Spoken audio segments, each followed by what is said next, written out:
Good afternoon and welcome, esteemed panel. Also, I'd like to extend a warm welcome to those of you who've dialed in, or in fact, if you're watching this back on replay, hello.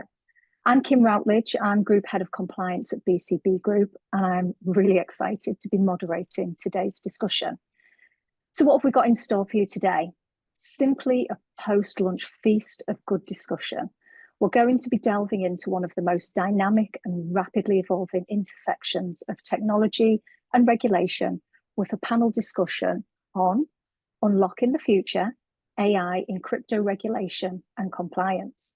The world of cryptocurrency is a frontier of innovation, but it also presents unique challenges for regulators and compliance professionals alike. Now, as AI continues to transform industries, there is surely potential for it to also revolutionize how we approach crypto compliance. But with that potential, there is, of course, comes with it a lot of considerations and a lot of questions. Now, to explore those critical questions, we have an exceptional panel of experts with us today. They bring a wealth of experience and diverse perspectives from legal, compliance, and the technical fields. So who are they? Let's meet our panel. Charles Kerrigan. I've been fortunate to hear you speak on panels previously. I know you have a deep understanding of the legal and regulatory landscape surrounding digital assets. Could you please tell the audience, though, a bit about your background and your work at CMS? Sure. Thanks, Kim. Good to be here. So CMS is an international law firm, and I sit inside a specialist crypto digital assets and deep tech team. I think for the purposes of today, the best introduction I can give is that part of my job is to persuade financial firms and firms in crypto that they can and should be using AI. Too good not to use. Don't be put off by the risks. It's more good than bad. So that'll be my theme for the day. Excited to hear it. Thank you, Charles. Cameron Chowdhury, you provide BCB Group with invaluable insights into anti-money laundering within the crypto space. Obviously, I know this firsthand. We talk daily. But for the audience, please could you introduce yourself and explain to them what you do at BCB Group? Great. Thank you very much, Kim. Firstly, pleasure to be here with everyone. I'm Cameron, as Kim pointed out, and I'm BCB's financial crime SME. So that's quite a wide remit in and of itself. My role spans various angles and areas such as policies, audits, process, investigations, etc. These days, one of my largest focus areas is RegTech and implementation. So to this conversation, I hope to lend quite an operational and practical viewpoint. On a more personal note, I'm also a crypto and AI aficionado. So I hope to merge my two worlds together and provide quite a holistic analysis. So really looking forward to this. Thank you, Cam. Okay, we're fortunate today to have Nick Smart with us, VP of Intelligence and Security at Crystal. Nick, could you please introduce yourself now and explain about Crystal, what they do? Thank you. Thank you. Thanks so much for introducing, and it's really lovely to be on a panel with everybody today. I'm Nick. I'm the VP of Intelligence for Crystal.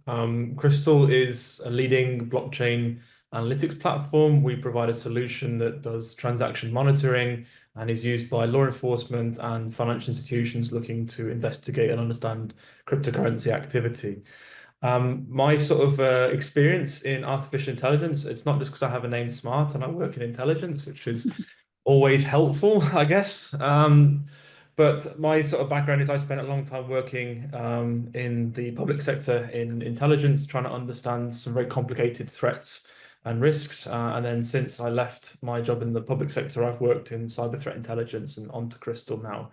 My responsibility and role at Crystal is several sort of domains, but predominantly it's about attribution and collection and looking to try and find ways to help our clients make better, more informed decisions on the risk that they're facing so that we can try and reduce the impact of financial crime and keep our clients' reputation safe and make prevent the bad guys from winning. Amazing. Thank you, Nick. And you really did look out on the names because you are smart.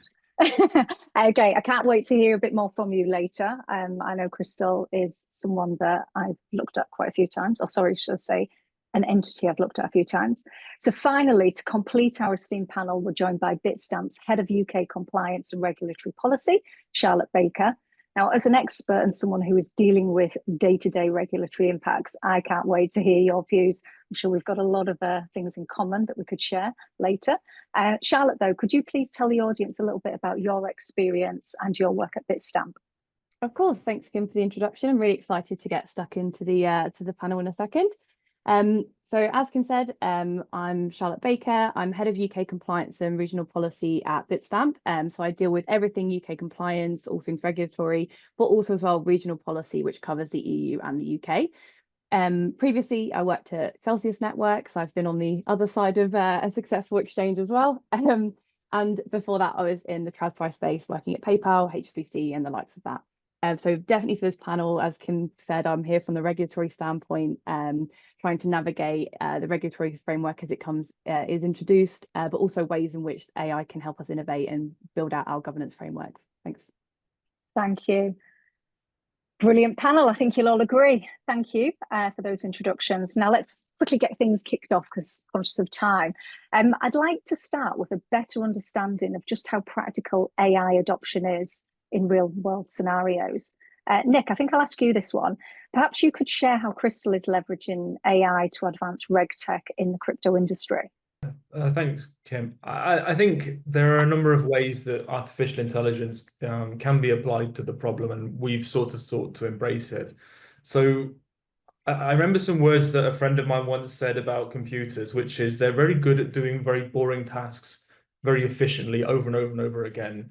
And unlike a human, which might struggle with huge amounts of data to make sense of it, machines don't have the same sort of problems. Like, they're much better at finding patterns in huge data sets.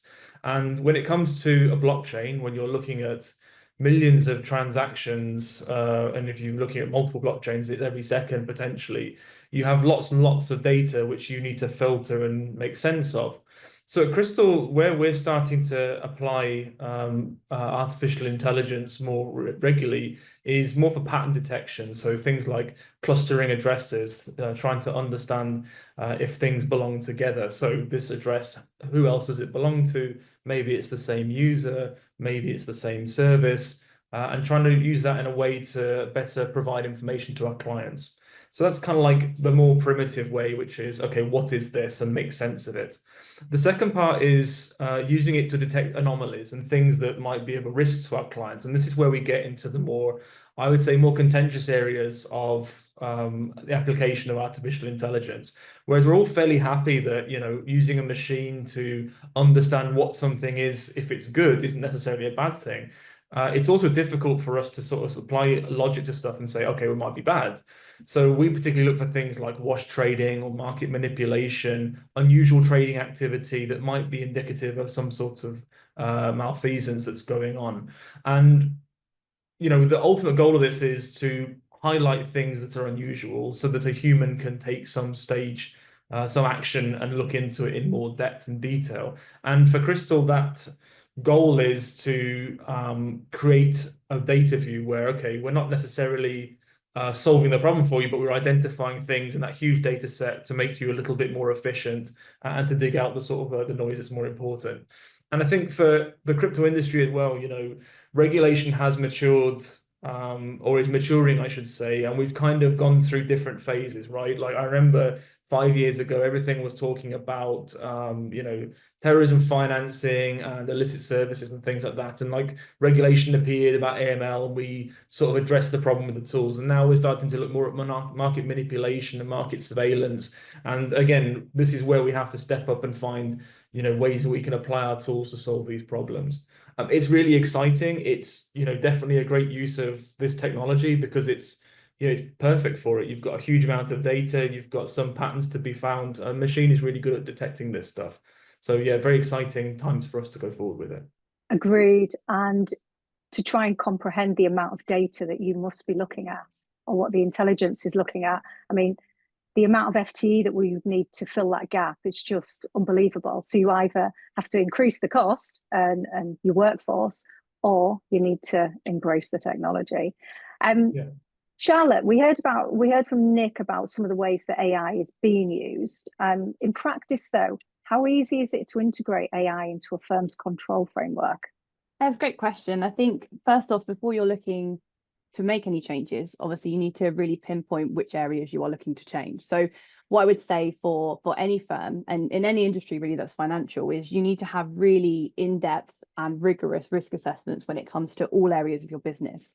So then once you have these clearly defined use cases, you can then look at solutions for those. So for example, as Nick has already said, with AI, if you had an issue with your fraud system, maybe you have too much data, maybe it's taking too long and you don't have the resources and able to kind of go through all of the alerts, then AI might have a solution for that, so that it kind of gets to a point where you can cut kind of through the noise and then you can actually have the decisioning at the end.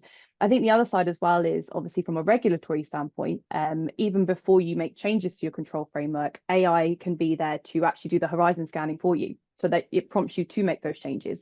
I think a key thing though, when you are looking at AI, is that AI is always going to be used, especially in kind of our sector in compliance, to support controls and to bolster controls, not to take over or replace any decision making in that process. And I think that's a really crucial thing. I'd agree, that is crucial. And I know a lot of the time the responses are that, well, you've got an AI solution there so you can reduce headcount, for example. That's not what we can do. I mean, if we think about that for a moment though, if we do allow to use AI controls and actually let the AI replace the decision making, what would the fallout of that be? I think just to kind of start on it, as I kind of brought the topic up, I think the main thing is that you lose all oversight and all kind of the final decisioning. You're putting all your trust into something that effectively is still a little bit unknown. We still don't have rigorous regulation around it. So effectively you are handing over the keys to something that isn't kind of a specific, there's no rationale, although there's logic. Is there rationale behind it? Is that something you can have an audit trail of? And is that something you could, argue if it was ever questioned? And I think that's kind of the key thing that I would say. Okay, I just want to follow on to that as well. I think it's also about who takes responsibility for the decision that's made. Like if we've outsourced the entire task to a machine and it gets it wrong, like who assumes the liability for the choice? Like who's responsible for making the decision at the end of the day? And again, there are lots of discussions around accuracy, and there are other things I'm sure we'll talk about later, but I genuinely think it's an interesting thing. I remember hearing stories about machine learning has been around in traditional finance, I'm sure you were aware of, for a long time, for anti-fraud detection systems and things like that. And I remember hearing an anecdote that one major financial services provider had trained its system on a data set, and it had grown to see negatively cash withdrawal transactions. Like it had sort of promoted them as highly fraudulent or had some problems with them. And then what that meant was really is it actually users that were mainly cash based, generally lower income families or something like that, it automatically criminalized them and put them in the bad bucket. And I kind of look at, for Crystal, I call them our data principles. And I think where AI helps us specifically is, we can be fast, we want to be reliable, we want to be useful, we want to be interesting. And I think where AI really helps us is being fast and being interesting. We're able to detect things much faster because a machine can refer us to it and make a decision. And we can be more interesting because we can see things perhaps we couldn't see in the first place. But I think, as you rightly said, Charlotte, it doesn't make a substitute. It needs to be still a human that makes the decision at the end of the day because of the potentials of the machine to go wrong. Yeah, that's something I'm constantly thinking about. How has AI come to the conclusions that it's come to? Do we understand the data that's put in there? Cam, sorry, I think you were going to say something. Yeah, I completely agree. I think Nicholas touched on a very key area of algorithmic bias, where, for example, AI and machine learning systems, they don't understand concepts like humans do still. So fairness is a great concept. You can try and program fairness into an AI model, but does it really understand it as we do? And if it doesn't, it will disproportionately target certain parts of your customer base, either overrepresenting them or underrepresenting them. So that's a key area, especially where regulators are concerned. So I'm sure as we unpack this conversation further, we are going to get to that. Just to add one more thing. Also, the nature of crypto is that there are so many different use cases, so many different, one case is not the same. And I think you would kind of agree with me working in compliance, you never know what's going to come through your door. So we don't really work in binary decisions a lot of the time, even if it can get you to a certain point. Like Nick said, it can't really take you all the way sometimes. There sometimes is a rational use case that maybe doesn't fit with the logic. Just to sort of add on to that as well, and Cam, you also mentioned this too, which was like it's a broad church, right? There's lots of different use cases inside the whole scenario. One of the things that is a big attraction for crypto assets is access to financial services to the underbanked or whatever else. It's if the data set that it's being trained on automatically highlights the users who you really want to target, like it has a huge problem, and then you have the issue with noise, right? And then you're automatically creating more work rather than solving problems. And none of us want to do that. Cameron, what do you see as the biggest operational challenges in implementing AI-powered compliance tools within crypto firms? Be careful how you answer this. I was going to say you can answer this in that. I'll about how I think in terms of what the most prominent themes are. But before I do that, I want to reiterate a theme that I think is quite obvious as this convo has developed, is that AI it's an accompaniment, not a panacea. And we have to remember it within this context. It's not a one-size-fits-all solution. Having said that, the biggest benefit can also be the biggest enemy with regards to AI solutions. It's data. And one of the biggest problems operationally is risks associated with data fragmentation and complexity. Now, I'll talk about the crypto space because it's the space that we're in. In the crypto space, we have off-chain data and we have on-chain data. Off-chain data is, of course, stuff like your KYC records, risk attributions to customers, legal information, transaction monitoring reviews. In essence, everything that helps you create a unified view, a unique viewpoint of the customer, who they are and what they do. But even all of that doesn't always exist in the same system. You probably have it in silos and a lot of efforts are required to reconcile that. Okay, that's off-chain data. Now we've got on-chain data too, where, for example, you have a lot of different networks, cross-chain interoperability, and for example, Bitcoin transactions are passed and they are structured differently to Ethereum transactions. Now, without the use of specialist software such as Crystal, you can't really make much sense of that for meaningful analysis. So you even have to reconcile and merge all of that before you can analyze it properly. So we've done that. And now we have to merge on-chain data and off-chain data. So can you see I'm painting a picture of a lot of reconciliation required in order to get proper insights from your data. And I'm saying this to express the sentiment that you need to really understand your underlying data problems before you go to AI. You want to build your foundation properly before you implement an AI solution. Figure out what your data does good, figure out what it does bad, and fix that before you go to AI, because it might be the case that actually your issues are at a framework level. And in solving that, you have basically removed or at least lessen the need for an automated solution or a machine learning solution. But there's a common saying in data and stats that garbage in, garbage out. If your inputs are rubbish, your outputs are going to reflect that necessarily. You can't avoid that. It's systemic bias. So in terms of like one of the larger themes, I say data, absolutely. I probably sound like a broken record, Kim, but yeah. Now we've talked about that. Let's also recognize the industry we're in. We're in a very fast, agile, moving industry. And there is a very dynamic threat landscape. Things are always changing. We're uncovering new typologies.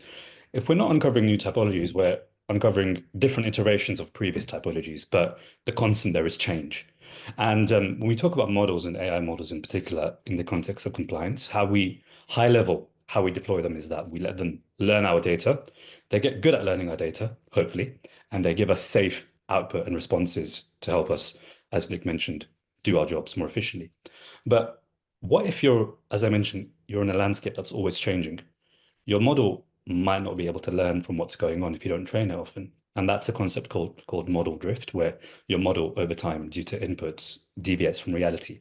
So in order to mitigate that, you really have to train it a lot. But if you're in an environment that's always changing, you're going to have to spend a lot of resources training, operational resources, time resources, etc. So you really have to understand like what your schedule and frequency of training is. You have to understand that as a foundational question before you deploy AI. So lastly, I would wrap that all up with saying that this is part of a debate between accuracy and adaptability. You can probably have a solution that's highly accurate, highly precise, but it may not be too adaptable because it's a master of one specific segment. On the other hand, you may have a solution that's very adaptable. You can apply it to a plethora of risk scenarios, but it's learned to be a jack of all trades and a master of none.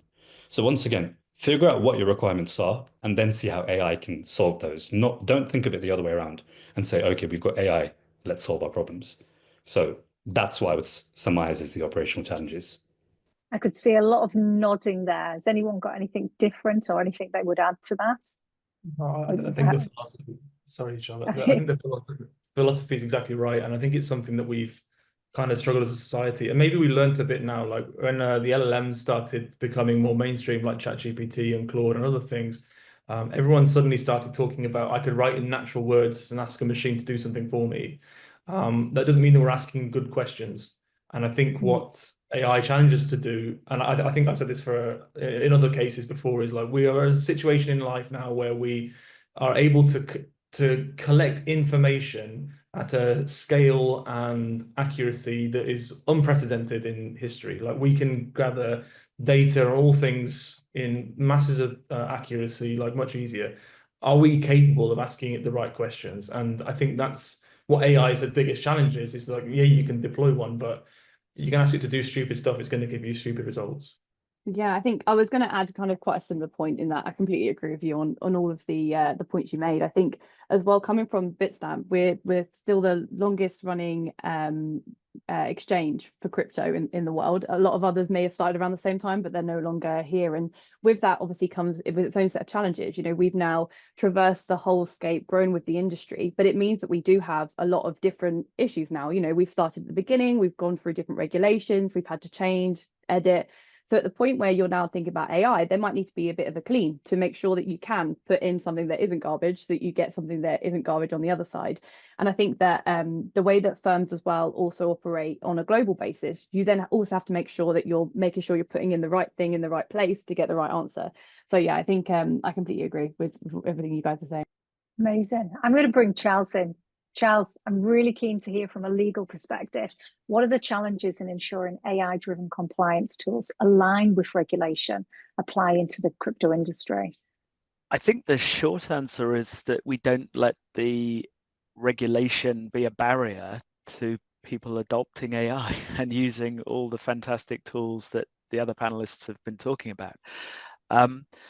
Some of this is cultural, and we probably have a lot of fintech and crypto people listening into this. I have an interesting experience in doing implementation and training projects across the spectrum of financial firms. So some of them would be banks through fintechs into crypto. And crypto firms are naturally AI first. They're set up by engineers, they're full of AI already. They like to test and push things. They're constantly evolving. You can kind of feedback through fintech. Many of them have a lot of that culture, and there are firms that are describing it right now as they set out what they're intending to do with AI and what that means for the future of the business. Banks find this hard. So culturally, they're more conservative. It's famously difficult for banks to innovate and pivot quickly. So we're starting to see bank leaders describe this concept of an AI first bank, but it's much easier for crypto firms to be AI first. And I think that's part of the opportunity. So you've referenced regulations. There's a mix of regulations that operate with more or less the same ambitions, but the terms of them are different. So we've got data privacy regulations, and whenever the team and I are having conversations with folks that we're working with, and we do the sort of run through of what are you most worried about, it's always data. So and personal data, and I think the others have been describing some of the powers of AI, and the tools now are so smart, they don't need much information about you to know who you are and a lot about you. So that inference from small amounts of information with such powerful tools means that data management, data privacy, data quality is critical, as the others have been saying. So you've got the data questions with GDPR and similar rules sitting around them. You've then got the industry specific rules. So financial regulation, it's different jurisdiction by jurisdiction is another problem. So for harmonized transnational regulation, maybe that's where we'll get to with with crypto one day. It's hard to do stable coins with such a mishmash of regulation and lots of it still in consultation. And then we've got the AI specific regulation. So the EU AI Act is famous. It's probably most famous for being long and onerous. I think it has a bad reputation that it doesn't deserve. It's at its core telling firms to do three things: to identify AI systems within the organization, to do a risk classification against them with helpful information about how to determine what is high risk and what's low risk, and at the far end, systems that shouldn't be used at all because they are harmful and manipulative, they're called out to. And then it's saying, this will be music to the ears of all the compliance folks on the call, keep records and be able to justify decisions and explain what you're doing. And that's come up in previous answers as well. So I always think whenever I'm facing someone who thinks that the EU AI Act is not good for them, I say it's not bad for business to have this guide for how to adopt these systems that people are finding challenging to adopt. So I think that I'd finish by saying it's easiest, although I sit in a team of lawyers and we're often asked legal questions, the specific interpretation of whether something is a prohibited system or something under financial regulation. Actually, the better question for us is around implementation. So we understand that people want to adopt systems and they want to have policies and operationalization around that so they can use the systems. That's a better target. So if we're being asked legal questions, we're often trying to sort of draw it away from that and say, what are you actually trying to do? We think that you want to use these systems to do these things. Let's try and figure out how that can be done rather than getting too hung up on the legal technical background of that. Thank you, Charles.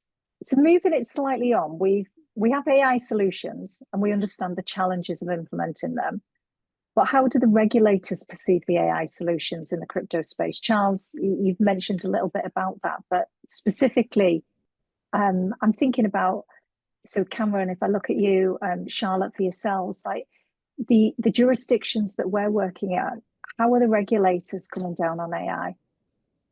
So I would say that regulators are rightfully adopting a cautious approach. And I'm going to mention something that Nick mentioned at the start of this webinar, which is if there is over-dependence on AI solutions, that creates an operational resilience risk. Because if everything is sort of automated and it goes down, well, what's your safeguard? Where's your business continuity? So regulators rightfully are asking questions aligned with that concern. And as you mentioned, Kim, there is also a strong stance, and I don't think this is ever going to go away, regarding black box implementations, where you don't necessarily understand how the machine learning and the AI is arriving at decisions from its inputs. So utilizing things like model agnostic tools are very useful there because they decode the decision making and make it transparent end to end as to what the model has spotted as weird and how it's translated that weirdness into an end output.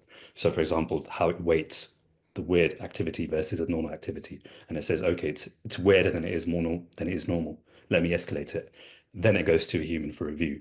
So I would say that's one of the ways in which we can tackle these regulatory concerns by embedding explainability within the solutions that we utilize. I mentioned this previously too, but it's questions pertaining to input integrity and bias as well, because like I said, if your inputs are horrible and they're not aligned with what you want to achieve, you're never going to get the right result. AI can't resolve that issue. That's a problem you're facing. And lastly, a regulatory concern probably is one that's present in the crypto space already, but we have acts such as MiCA to resolve it, but it's standardization. If, for example, AI gets scrutinized too heavily in the EU, will it get driven out and will it go elsewhere? And if so, will it find a home away from us, and will innovation be stifled? So it leads to a lot of potential like philosophical and ethical questions too. Yeah, and I would say as well that just to build on, I guess, from both of you, what you were saying, it really depends on what you're trying to solve with AI.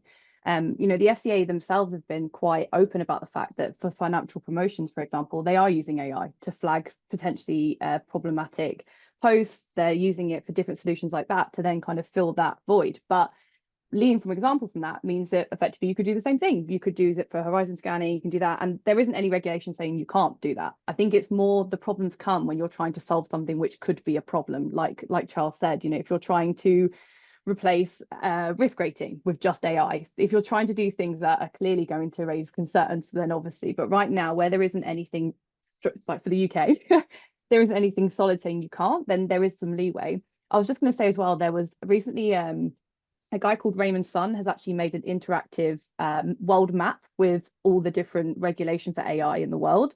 I think it was Lord Holmes that shared it, but it's quite a good resource to have a look to see kind of where everyone else is. And I think for the UK as well, there is talk of an AI bill being introduced. I know it's been delayed a few times, but that's something as well just to keep an eye on. But what I would say is that regulators do seem to right now, they want firms to be quite open. What are you using AI for? What do you think you'd use it for in the future? Rather than coming from like a very, very critical point of view, it seems to be that they're trying to kind of watch and learn to see kind of where there may be problems, rather than coming from a very hard line stance at the moment. And I'd make a couple of quick points on that. So one is where we are now, which is echoing what Charlotte just said.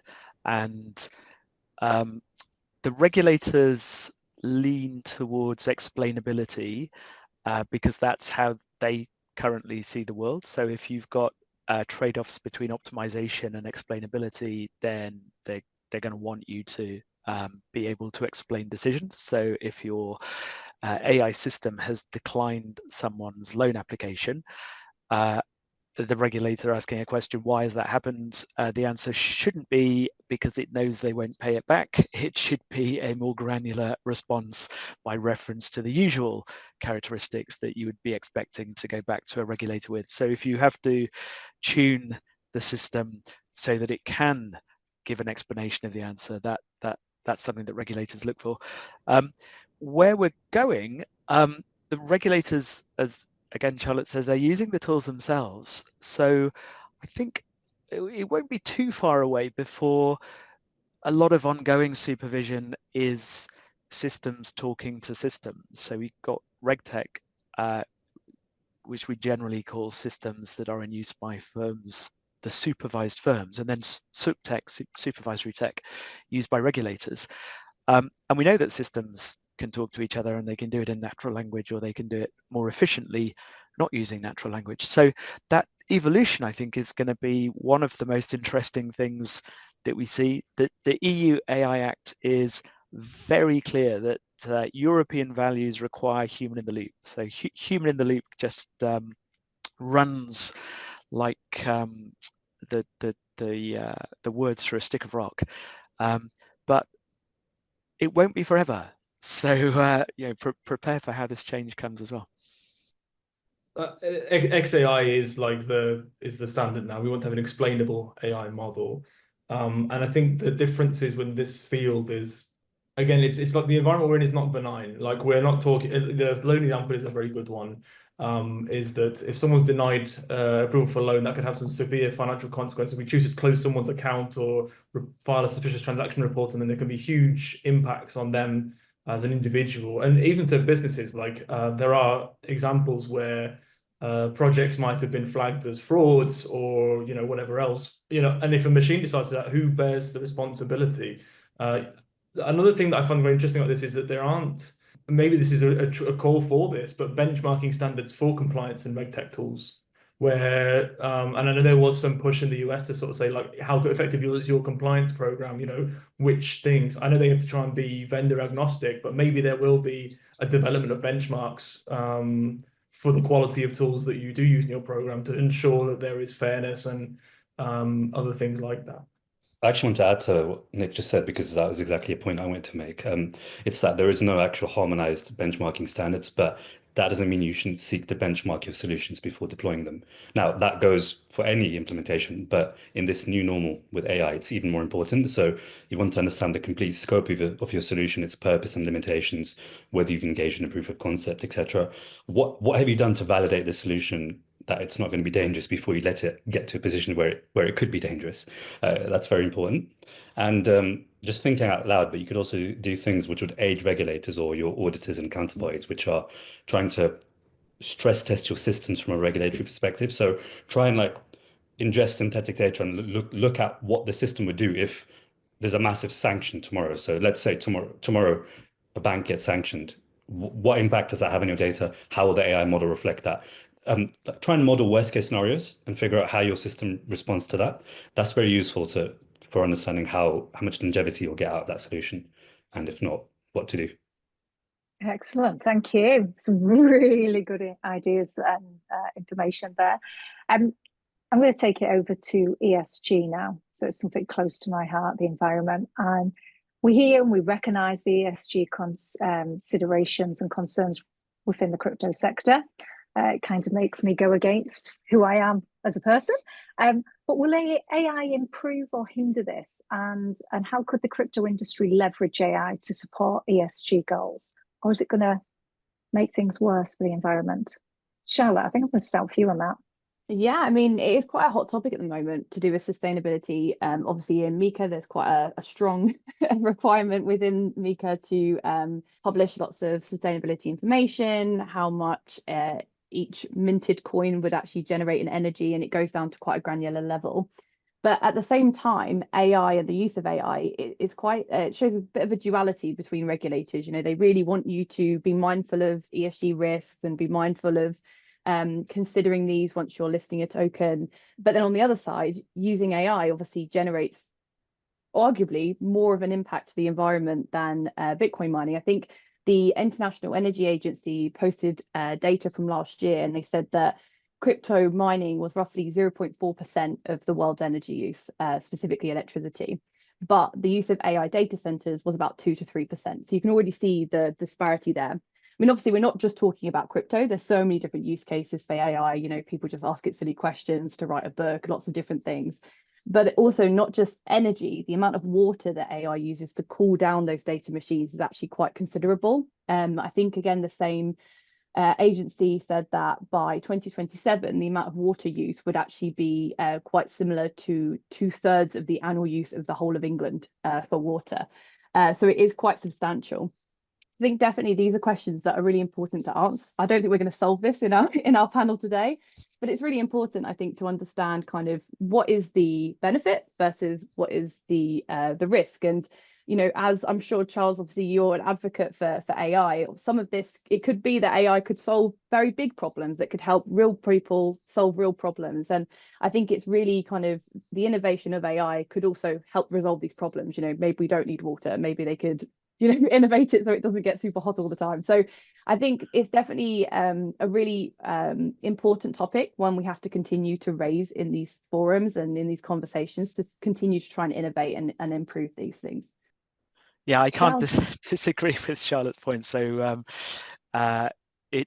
some of the harms related to that water use, rare earth minerals, the human harms in the people who are training algorithms and testing data for low pay. I guess as an optimist, I would take up the challenge that these are such powerful systems that they can be part of the solution. And certainly when we look at energy use, and that's not just AI, this is the sort of transmission and manipulation of information that's across social media, the internet, and everywhere else without AI. The energy industry creates a lot of energy that's surplus. So in the US, there isn't a shortage of energy. There's too much energy in the wrong places. So the ability for AI to solve problems like that. And then I got to call this out, wearing my lawyer's hat. So the G bit of ESG is governance, where AI is a kind of fundamental new thing that we're still figuring out the governance in relation to, and it's critical that we get that right, but that's done in practice, not in theory, and I think that's part of the theme of this conversation. Yeah, I think where AI could help us is to help us identify all that wasted energy and how we can use that both in the crypto industry and AI. I mean, there was the article the other day about utilizing the river to do Bitcoin mining. I don't know if you guys read that, but that was a good read. Nick, anything that Crystal are doing to try and help the environment with their endeavours? it's really hard to do. I think you have this this sort of like balance of, as I think you guys have really articulated well, is we have a potential social good, which is the ability to reduce, you know, the impact of financial crime and, you know, protect our society from one particular evil, which, you know, it's a crime that everybody suffers for. Like, you know, people steal money, it's not taxes, there's no schools, there's no hospitals, there's no, you know, support for us and that sort of stuff. So on one hand, we make a product that does this, but on the other hand, you know, we also use a data center. We also, you know, need to use silicon chips to do our processing and things like that. It's choices that we can make as a provider, where we go to put our computers. So we don't just look for the cheapest data center we can. We do look for green credentials.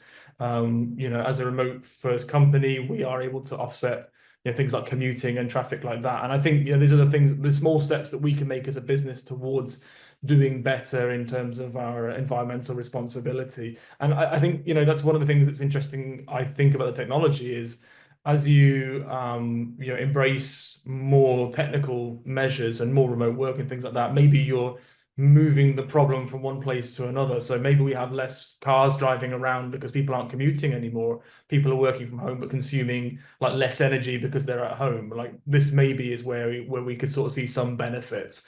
It's not necessarily a direct impact of artificial intelligence. This could actually happen, although artificial intelligence does enable, you know, perhaps more secure systems by having the ability to produce alerts, like on a cyber threat perspective. Like, maybe it's more effective at detecting things, which allows those sort of circumstances to take place.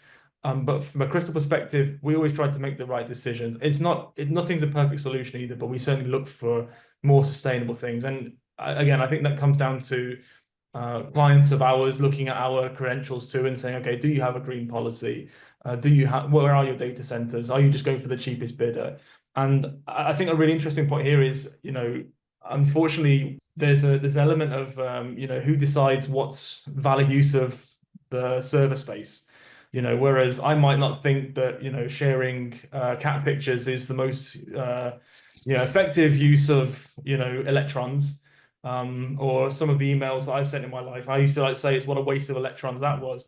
The reality is like, who am I to judge and tell them that that's not, you know, something that someone else doesn't find useful? We have to strike a very careful balance, and that really comes on to the infrastructure providers to find solutions to this, you know, and find ways to make sure that they're abiding by the rules and doing the best that they can. And again, we as a SaaS platform, and I'm sure as BCB Group and Bitstamp have too, is like where you choose to host your data, you obviously have lots of things in consideration. The environment is certainly one of them. We went through ISO 27001 audit recently, and ESG was part of that. It's a security certification, and we were required to explain how we consider the environment and our impact. I think making the right choices there is something that we can all do. Yeah. Great.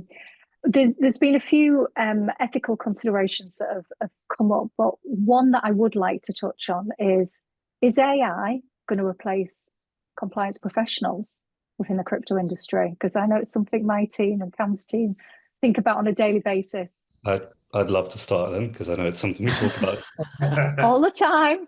I also want to point something out too. I feel that in this conversation, we've spoken a lot about AI in the context of LLMs and like natural language, but of course, generative AI is a huge area too. And it's a huge area that will probably revolutionize fraud and therefore compliance in response to that too. It's doing it already.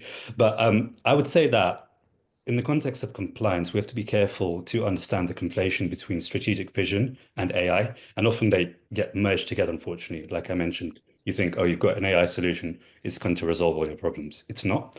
And in that context, you really have to deploy a multi-layered approach. And I like to think of it as sort of 3 tiers or 3 lines of defense, if we want to borrow a fin crime term. The first line would be you have to recognize that AI is a force multiplier. AI is going to make your output greater, but it's not, if your output's rubbish, it's going to make that rubbish output greater too. So AI should be used at the first stage, at the first line of defense for driving efficiencies. At the second stage, you want a human, a seasoned professional for appropriate judgment to sense check the output and to disposition that output. And the last layer is, of course, governance. to allow for transparency and accountability. And within that context, I think it's quite clear that AI is not replacing compliance anytime soon, as in compliance humans. It is, of course, going to disrupt the role, what it means and how it's sort of done conceptually, but absolutely, we still need humans in place to make sure that there are appropriate checks and balances in place. So that's my 2 cents. Yeah, I was going to just kind of build on that as well, kind of what Nick said earlier as well, is that, you know, from a regulator standpoint as well, they need someone to have accountability. Effectively, they need someone to put in a courtroom or put on the chair and basically have questions to. They won't be able to, you know, have an AI on there instead. So I think that's also something that will never really go in this kind of day and age anyway, in that as long as they need to have someone who is accountable and is going to take that, then I think that there will always need to be someone at the end of the process. I think it makes all those jobs more interesting, and all professional jobs are the same here. So this is lawyers, accountants, consultants, as well as every type of compliance professional. Your job would be more about advice and judgment rather than kind of slogging through paper. And I think one of the best arguments in favor of AI, or realities in favor of AI, is it makes all the unstructured data useful. So your organization, everyone's organization is full of information that it can't use. AI can read and write now, so it can use that, it can pour through. And it's pretty good at reading financial regulations. So financial regulations are not intended to be misleading. They're not trying to hide them. They're publishing them on the internet, and the systems can read and engage with them. And I think that's one of the most exciting use cases from my perspective that we see coming for AI. I would just say, because I think the question, we got to face it head on. I've been part of a group that has advised UK Parliament and government on AI since late 2016. And from the very early days of that, we had some MPs who said, my constituents are people who 30 years ago lived in an industrial area, and then industry was lost, and eventually it was replaced by call centers and logistics, and those look automatable. So what are we doing about job displacement? That's been 8 years, and I don't think we've got the answer to that. So I think we do have to face that head on. It's the single biggest societal issue with AI, I think. So everybody should have that in mind, and the policymakers do, for sure. I see from a slightly different perspective, Charles. I don't disagree at all. I think there's definitely there is a concern about replacement, but I do think AI is a bit of a leveler as well, in that and again, it comes down to like the philosophy of education and like lots of things to sort of like unpack here. But I think like what I've identified with AI specifically is you've got access to all the information. You just need to ask it the right questions. And if our focus as a society is on asking better questions, then it's a leveling force, right? We don't have this issue anymore where someone doesn't have access to the information, or it can't be presented in a form that they don't understand it anymore. We now have the ability for individuals who don't have the same backgrounds as others to get opportunity to things because they can ask the right questions, because they can do that. And I think it's an interesting sort of intersection. I don't think it solves the problem. I think it's a displacement, really, but it does have an interesting impact that it could be a leveling force within the industry. Another thing I'd sort of tack on as well is that I really like metaphors, because that's just generally how my brain works. I wrote it in my notes, but I think AIs are assistants, they're not workers. I think that's the difference. And I think, you know, for one of a reference, it's like wearing a pair of glasses rather than having an audiobook. Like the AI will assist you to see or do something, but it won't do it for you. It's not going to read the book for you. You're going to have to sit and read it and make a decision yourself. And I think from my perspective, whilst that's still there, that's really significant. Another thing too is I don't think it completely upends the job market, because we still need people to know what's right and wrong with the machine. We still need someone to be a gardener and maintain the top of these things. Anecdotally, my sister-in-law is a graphic designer. She's finishing her course at university, and they're saying, you know, well, the graphic designers can be completely replaced now by, you know, generative AIs. But the reality is that you still need somebody who knows what they're looking at to make something that's aesthetically pleasing. You can teach a machine to make something 100 times, but you still need someone with a critical eye and an understanding of what the human connection is. And maybe that is, the soul. Maybe we're getting like well into some sort of, existential discussion on this call today.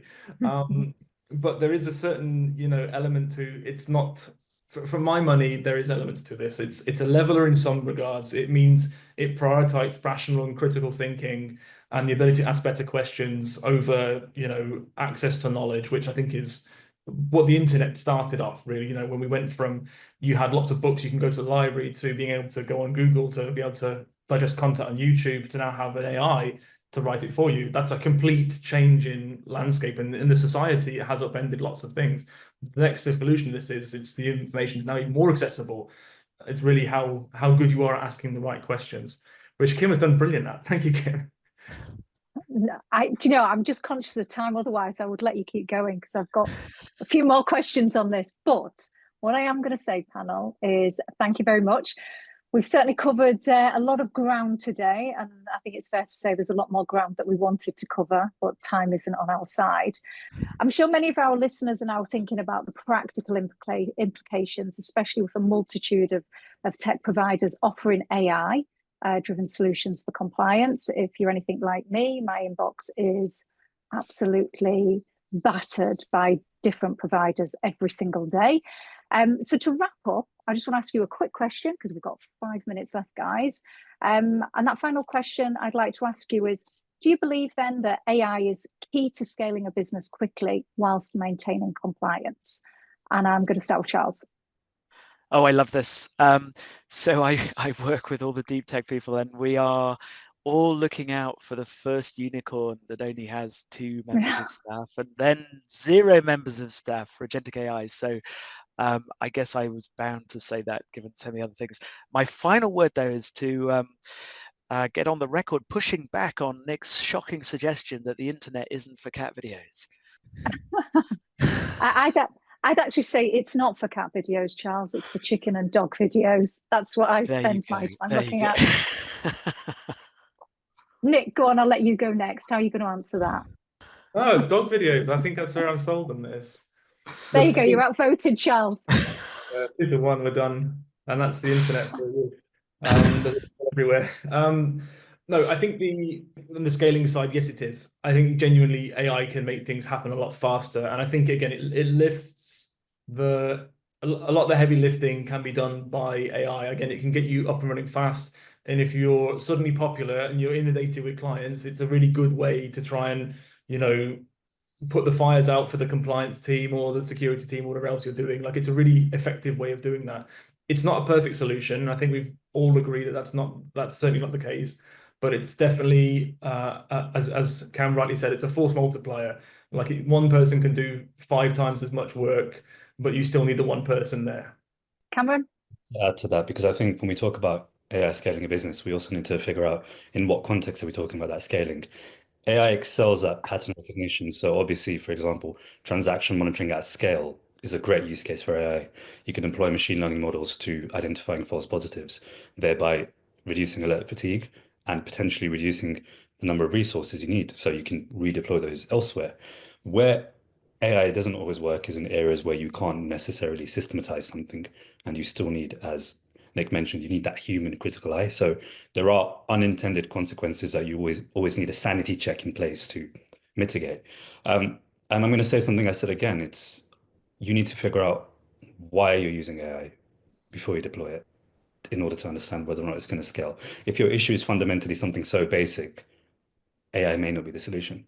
Just as an example, you've got I'm sure it's in the news all the time, so banks tend to get their biggest fines in and around when they've sort of recorded max profitability. So in that context, quite often the failings when you read them, they're not anything major that you need to take a unsupervised learning model to. It's things like, oh, they wrote that a high risk client was low risk.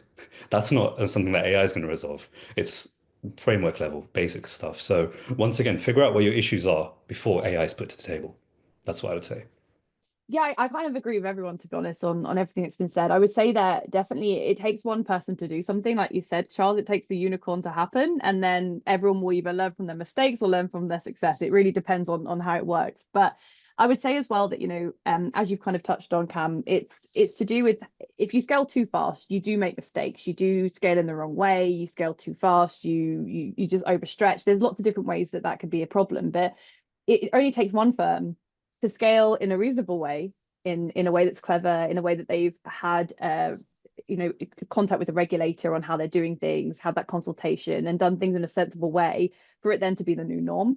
So we're just kind of waiting for that to happen, I think. I don't think we're too far off. And that's my closing things. And I have got a puppy running around my leg, so I'm also dog. I've got one sat behind me, and she's been very good. Thank you so much, panel. Thank you, audience, for tuning in. I hope it's been enjoyable, and go and watch some cat, dog or chicken videos, whichever takes your fancy. Thank you.